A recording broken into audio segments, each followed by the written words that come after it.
All right, we have YouTube people. We have real people here in front of us. So we'll get started with our Bible study for today. Thank you, Jenny and all who are watching with us. We're delighted that you have chosen to be a part of our time together with us. We are looking at 1st and 2nd Chronicles in these days. I know that excites you, but as we said last week, it's a good and necessary thing for us to be about. We began last week by skipping the first 9 chapters, and that doesn't sound very promising either. But the first 9 chapters are basically genealogy material. And we started with chapter 10 last week, and chapter 10 starts the chronicler's work with the story of Saul's death. King Saul, he dies. Chapter 10 sets up chapter 11, which tells us about David taking over as king. There's a lot of genealogy. Yeah, there's a lot of people listed for 9 chapters. And as I told y'all last week, I've got copies of a commentary that deals with all those genealogies. And if you want a copy of those first 9 chapters being dealt with in that way, I'll be glad. I meant to bring it out and put it on the table again, and I forgot. But I've got that, and we'll pass that along to you if you would like that. Back up a step, and just remember how 1st and 2nd Chronicles fits into the overall historical work of the Old Testament. 1st and 2nd Chronicles, 1st and 2nd Kings, 1st and 2nd Samuel, and then Ezra and Nehemiah. Those make up the historical story of Israel. 1st and 2nd Samuel start with Samuel's birth, but really start with the time of the judges. And lead into the time of Saul's being anointed the first king, and then deal with David's reign. And so 2nd Samuel ends with David's death. 1st Kings starts with David's son Solomon's reign. So it picks up the story. 1st, 2nd Samuel start with the judges and go through David's death. And then 1st and 2nd Kings starts with Solomon's reign and goes through the end of Judah's time as a people at the Babylonian exile. So it covers the kingship, the time until both kingdoms, the northern kingdom and the southern kingdom, have been destroyed and the people deported to other lands. Chronicles, 1st and 2nd Chronicles, as I told you last week, it takes that story, the story arc, and it comes at it in its own particular way and stresses its own particular things related to its own particular interests or the things that it thinks are important. And so we're going to be talking about the editorial intent of the chronicler being the name of the person who wrote 1st and 2nd Chronicles. But anyway, he will recapitulate or talk anew about Israel's story. But he starts with Saul's death and goes through the end of Israel's or Judah's history. And he ends with Judah in exile. But the last thing he has is the word about Cyrus coming as king to announce the possibility for the Israelites to return from Babylon to the Holy Land to reestablish it. That's what Ezra and Nehemiah are all about. So you see how this plays out. 1st and 2nd Samuel, you start with Samuel being raised up as a judge. It's the end of the period of the judges and the beginning of the monarchy. And so he talks about Saul and Saul's becoming king. And then he talks about David and David's being king in 2nd Samuel. 1st and 2nd Kings picks up with Solomon, goes through his reign, through the rise and fall of both the northern and southern kingdoms, finishing with the destruction of the southern kingdom and the exile in Babylon. 1st and 2nd Chronicles looks over all that history and retells it in its own way. And then Ezra and Nehemiah picks up the story after the exile, telling us about when Cyrus becomes king of the Persians, and he allows the people of Judah to come back to Jerusalem and to rebuild the walls and rebuild the temple and reestablish the people there in that land. So those books make up the whole of Israel's history from the time of the judges till the time of the restoration of Jerusalem after the Babylonian exile. Does that make sense? It's good to have those. I need that help every once in a while to kind of think, okay, how are all these books connected? That's how all those books are connected. So anyway, we're looking at Chronicles, 1st and 2nd Chronicles, and they're looking at the story that 1st and 2nd Samuel and 1st and 2nd Kings tell, and retelling it with his own editorial interests behind the telling of the story. Last week again, we started in chapter 10 after all those genealogies. We started in chapter 10 talking about Saul's death. The reason for Saul's death was because he had been rejected as Israel's king. He'd been rejected as Israel's king because he had failed to do what God called him to do with the Amalekites. He failed to wipe them out completely. And so because he did not obey God completely, he is rejected as Israel's king. As I said last week, there are other things certainly behind all that. That's the straw that broke the camel's back. But at any rate, chapter 10 talks about how Saul died on the battlefield. And that sets up chapter 11, which talks about David's rise to be king. So the first 3 verses there that you have before you, they actually are the same content as what you find in 2 Samuel 5, 1 through 3, almost verbatim. He's retelling parts of the story. He's left out 4 chapters worth of stuff. So we're going to talk about that in just a second. But remember, Saul is dead. His time has passed. His time is over. David is now going to be elevated as king. And here's the chronicler's take on that. Then all Israel gathered together to David at Hebron and said, "See, we are your bone and flesh. For some time now, even while Saul was king, it was you who commanded the army of Israel. The Lord your God said to you, 'It is you who shall be shepherd of my people Israel, you who shall be ruler over my people Israel.' So all the elders of Israel came to the king at Hebron, and David made a covenant with them at Hebron before the Lord, and they anointed David king over Israel according to the word of the Lord by Samuel." Sounds all nice and neat and tidy. David shows up at Hebron. All the people of Israel come to Hebron, and they say, "You are our flesh and blood. You're king. God has ordained you to be king. And we acknowledge it. You're king." It sounds nice and neat and tidy, but that's not exactly how it happened. He leaves out a whole lot of stuff.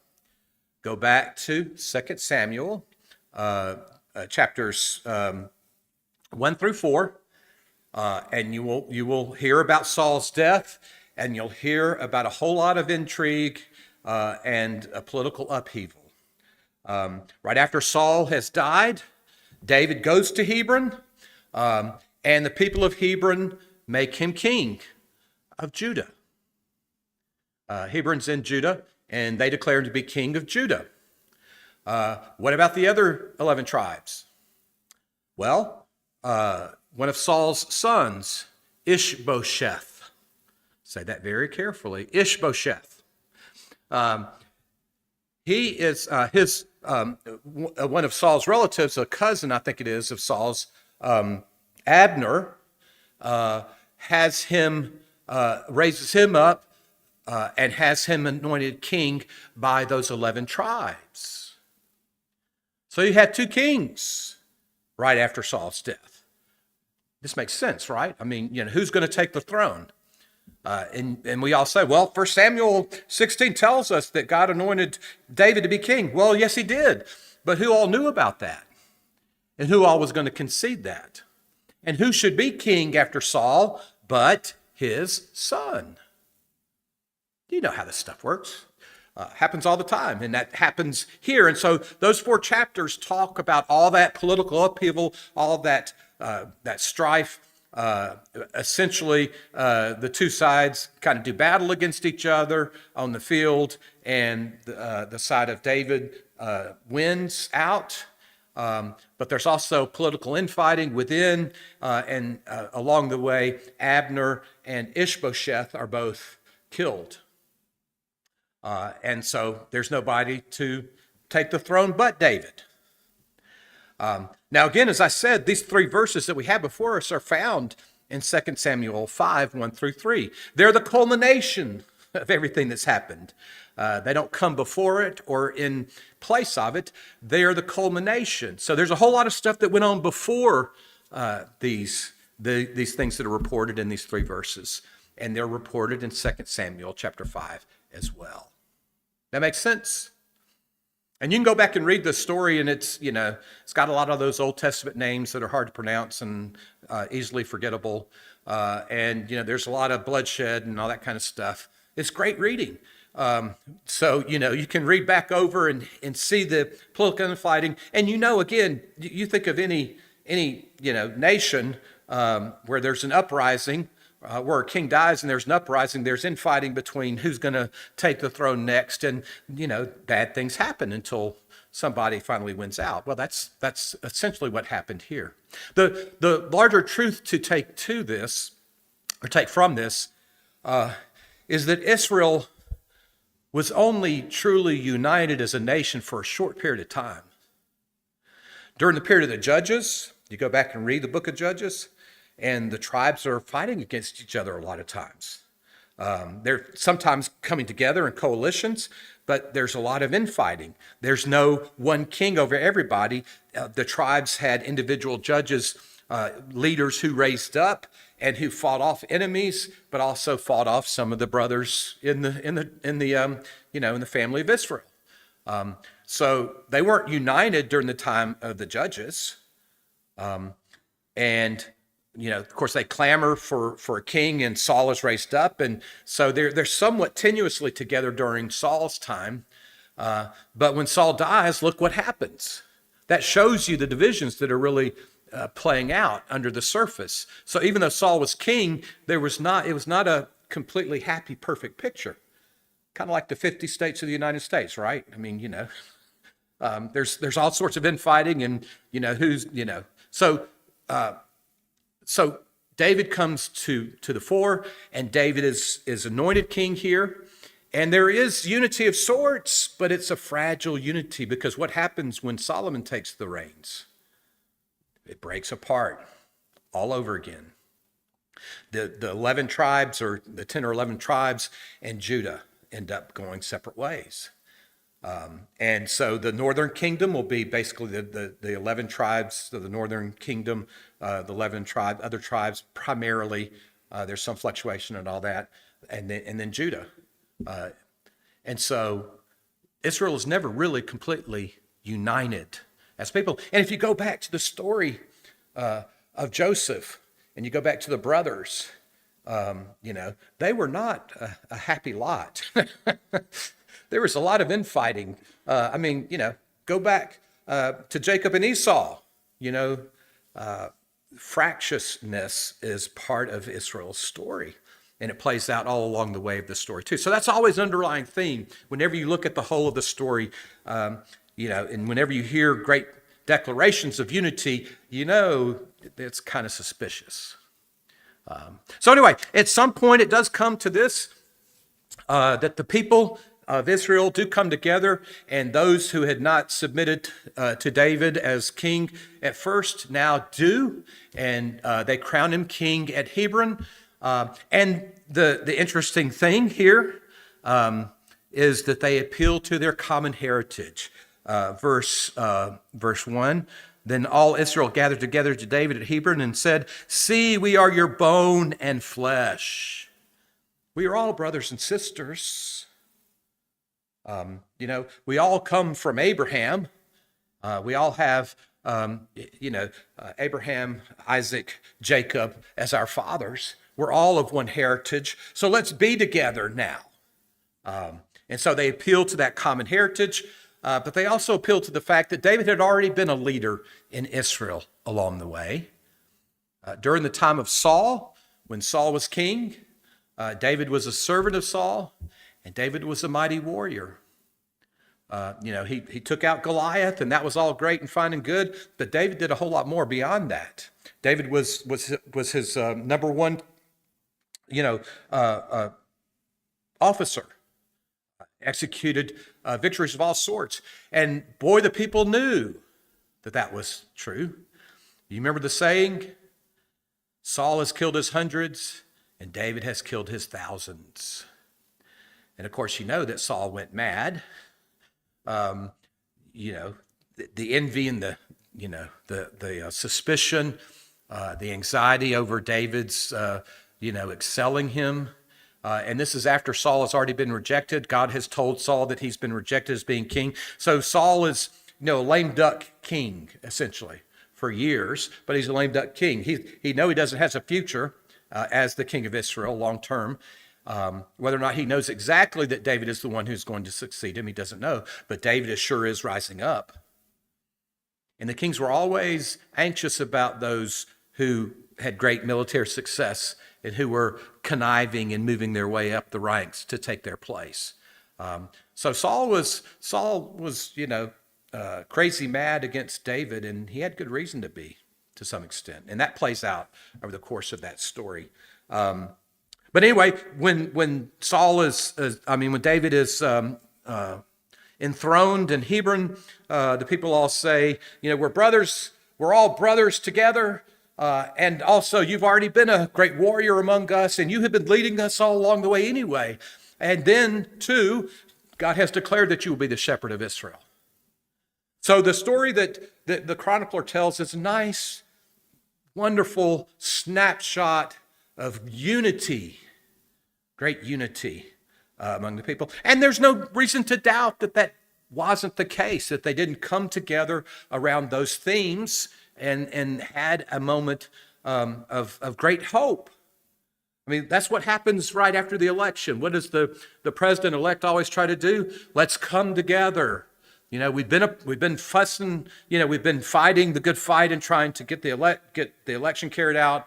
And but now let's put all that behind us and let us come together and be one nation, and let us make this nation, the kind of people we ought to be once again. Well, that's what's happening here. And that's what's taking place in this. I've given you one little point for meditation there to think about before we go to the next couple of verses, and I do want you to think a little bit more in depth about David's being anointed by Samuel as the future king, the time that took place, and the time that David actually becomes king. And think about everything that happened, that transpired. I just told you about how David's success on the battlefield under Saul, made Saul jealous. And we know that Saul tried to take David's life along the way. We know that David was on the run. We know that there was a good period of time between the time that Samuel anointed David as king of Israel and the time that David actually, at Hebron, became king of Israel. That's a good long bit of time, and a lot of that time is spent running from Saul.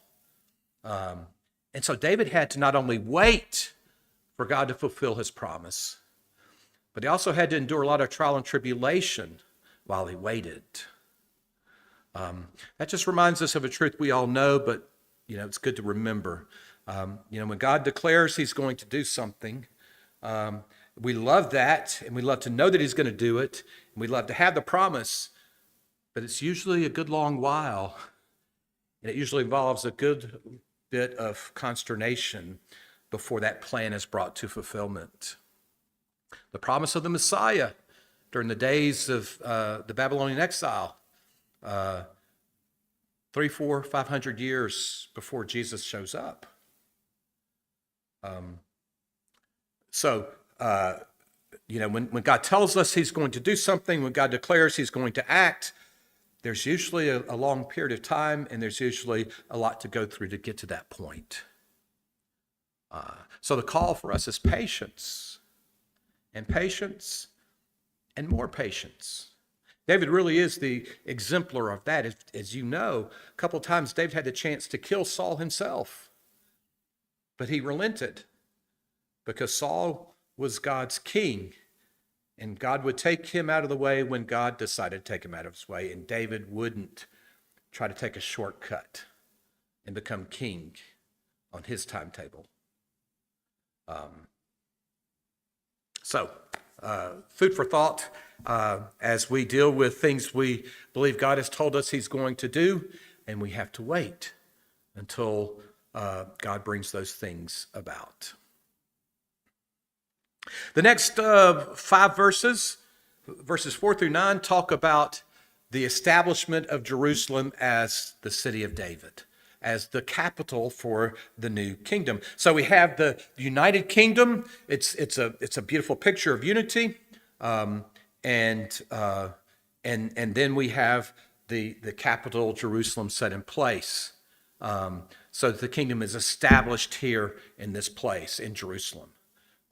And so we have this story. This is also told in 2 Samuel, chapter 5, verses 6 through 10.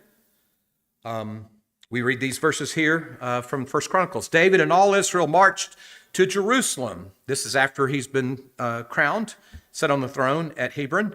David and all Israel marched to Jerusalem, that is Jebus, where the Jebusites were, the inhabitants of that land. The inhabitants of Jebus said to David, "You will not come in here." Nevertheless, David took the stronghold of Zion, now the city of David. David had said, "Whoever attacks the Jebusites first shall be chief and commander." And Joab, son of Zeruiah, went up first, so he became chief. David resided in the stronghold, therefore it is called the city of David. He built the city wall all around, from the Milo into the complete circuit, and Joab repaired the rest of the city, and David became greater and greater, for the Lord of hosts was with him. All right, straightforward story. David comes up against Jerusalem, comes up, the Jebusites inhabit the land, and David claims it for his city. And they say, "Don't come in here." And David comes in there and he takes them out and he claims the city for himself. So we have this story of the establishment. Again, it's pretty short and sweet and to the point. But it also includes the elevation of Joab to his chief commander. Here's something that's different from the way the story is told in 2 Samuel. In 2 Samuel, those first 4 chapters I was telling you about, Joab is already acting like David's first in command. There's no story about David picking him out or, elevating him to that position, but Joab is just simply acting as David's number 1 man. And Joab is very important in that story in 2 Samuel chapters 1 through 4. Joab does a lot of important things. Joab is really the reason that David is able to take the throne. But in the chronicler's telling of the story, Joab doesn't show up until David goes to Jerusalem.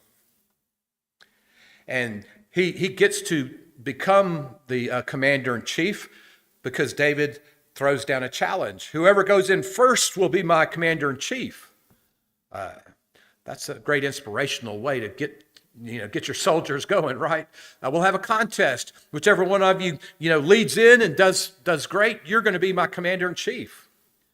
And so Joab is reported to have done that. And Joab not only comes in and helps to lead the defeat of the Jebusites, but he also helps to rebuild the city, to build the city according to David's hopes and dreams for it. But it's like I said in the 2 Samuel part of the story, and that part of Joab being elevated, as it's told in 1 Chronicles, is not in the 2 Samuel story. As I said again, Joab is already David's number 1 man. But because the chronicler didn't talk about all that stuff beforehand, and because Joab is in there, then he's going to reference this story. And it doesn't mean that this didn't happen. It could have been that Joab was acting on his own as David's man, trying to gain favor with the king in that Second Samuel telling of the story, before he actually was established as David's number one man at the taking of Jerusalem. Again, the chronicler, because of the way he's telling the story and what he leaves out, is highlighting the fact that Joab becomes the number one man here when Jerusalem is taken as David's holy city. The important thing for us is to think about Joab. Joab is a very significant figure in David's story.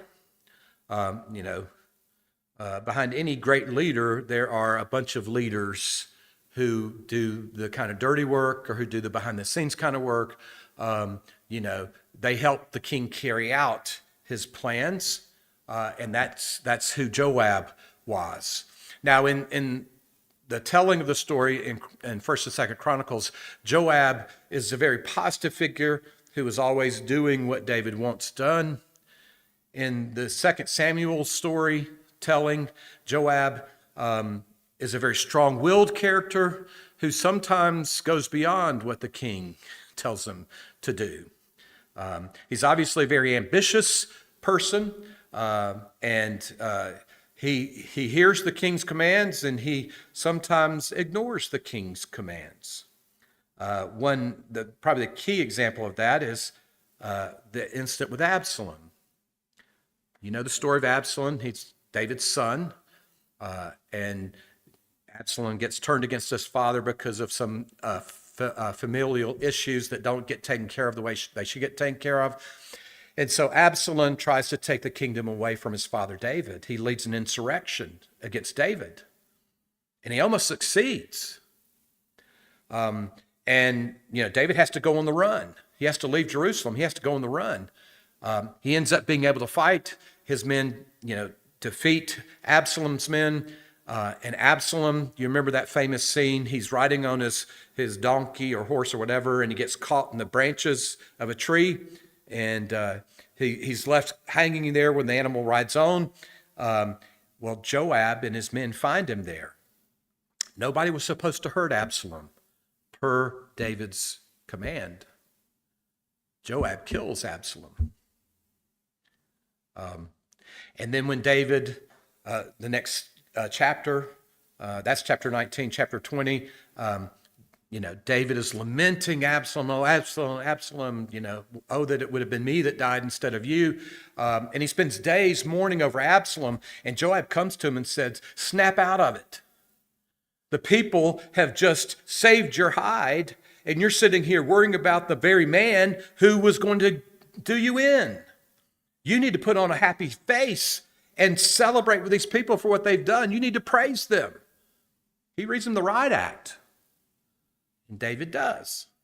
And Joab is genuinely concerned that he'll lose the morale of the people. So Joab's a hard figure. He's one of those hard, tough leaders. He's one of the people that can, make David see things the way he ought to see them. But he's also going to do things kind of the way he wants them done.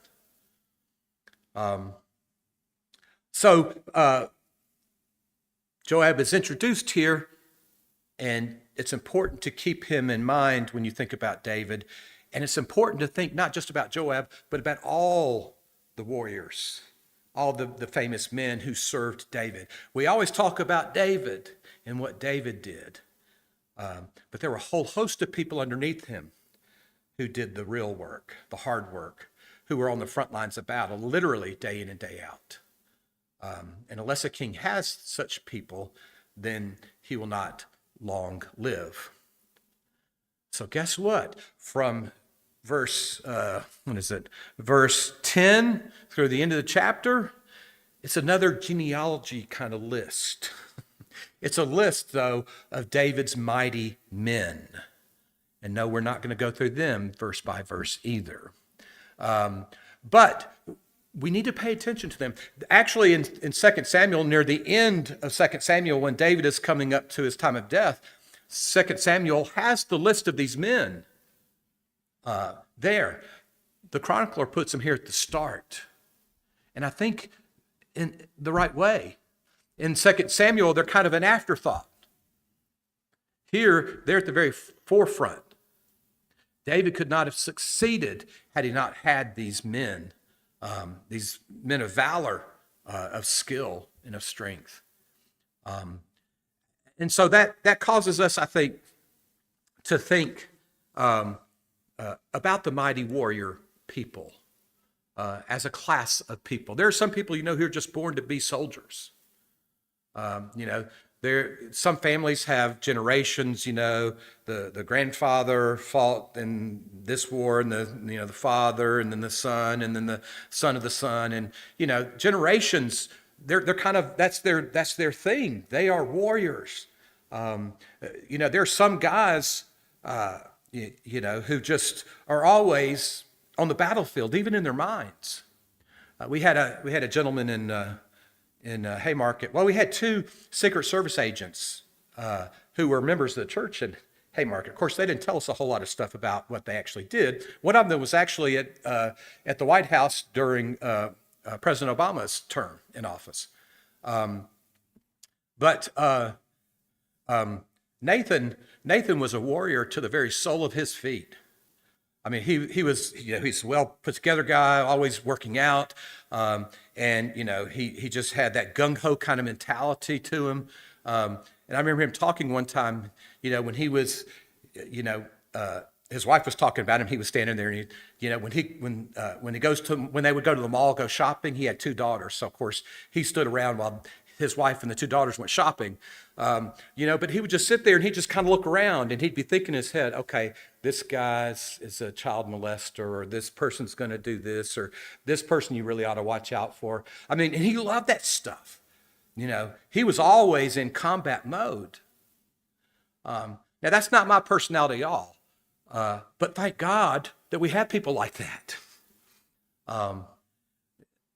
Thank God that he does create and finish off people who protect us and who are willing to put their lives on the line, and who are in have those kinds of skills and instincts.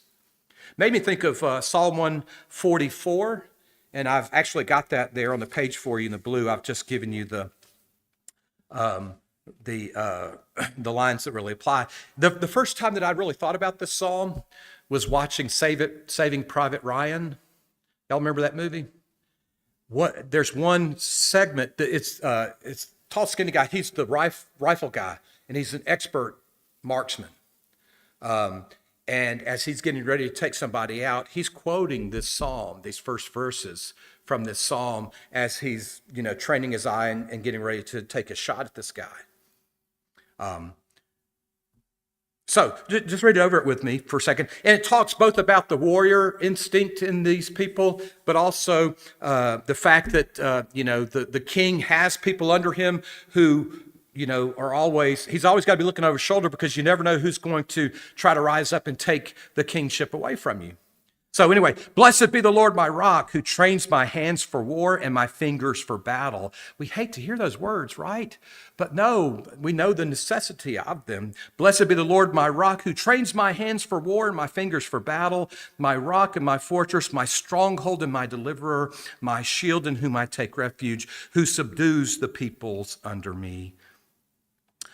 Then a little later in that psalm, I will sing a new song to you, O God, upon a 10-stringed harp. I will play to you, the one who gives victory to kings, who rescues his servant David. Rescue me from the cruel sword and deliver me from the hand of aliens, whose mouths speak lies and whose right hands are false. May our sons in their youth be like plants full grown, our daughters like corner pillars cut for the building of a palace. May our barns be filled with produce of every kind. May our sheep increase by thousands, by tens of thousands in our fields, and may our cattle be heavy with young. May there be no breach in the walls, no exile, and no cry of distress in our streets. In other words, make our warriors successful, train us up and make us successful in our endeavors, so that we'll have peace in our land and abundance in our land, so it will be saved from all our enemies. Happy are the people to whom such blessings fall. Happy are the people whose God is the Lord.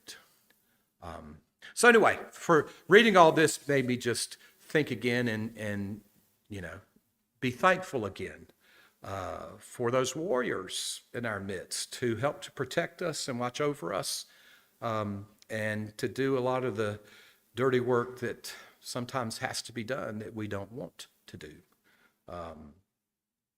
But anyway, the people under David are just as important as David.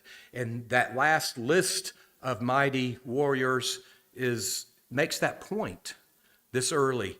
As David's getting started in his rule, it's the men who are faithful under him, who are skilled under him, who are able to help sustain that rule all along the way.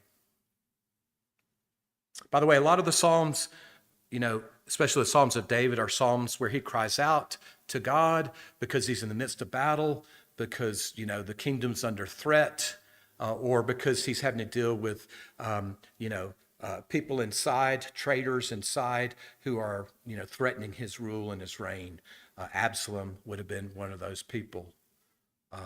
So the Psalms really come alive when you remember what all David had to go through in sustaining his rule. Thoughts, questions, comments? I'm not trying to cheat you by not putting all those verses in there, but sometimes I just leave it to you to do it on your own. All right, we'll carry on with the next chapter next time we get together. Thanks for being here. Appreciate it. Have a good, warm, and safe rest of the week. Thanks also to all who have been joining us today by YouTube as well.